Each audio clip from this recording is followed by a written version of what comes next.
సిపాయిల తిరుగుబాటు విఫలమయ్యిందని అనుకుంటే దేశానికి వచ్చేదా స్వాతంత్రం? రాజీలేని పోరాటమే విజయం సాధిస్తుంది. ముమ్మాటికి తెలంగాణ రాష్ట్రం వచ్చి తీరుతుంది.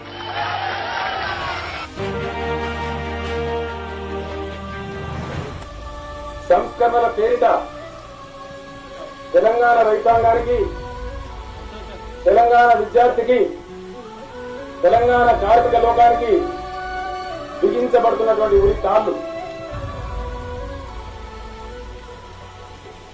ఇటువంటి పరిస్థితుల నేపథ్యంలో సంయుక్త ఆంధ్ర రాష్ట్రంలో తెలంగాణ అభివృద్ధి సాధించేటటువంటి ఆస్కారం కనుచూపు మేరలో కూడా లేదనేటువంటి నిశ్చితాభిప్రాయానికి వచ్చి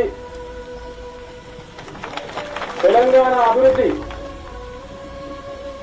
తెలంగాణ రాష్ట్రంలో మాత్రమే సాధ్యం అనేటటువంటి కృతనిశ్చయానికి వచ్చి తెలంగాణ రాష్ట్ర సాధన కోసం ఉద్యమించడం కోసం ఈనాటి ఈ తెలంగాణ రాష్ట్ర సమితి ఆవిర్భావాన్ని నేను మీ అందరి హర్షధ్వానాల మధ్య ప్రకటిస్తూ ఉన్నాను.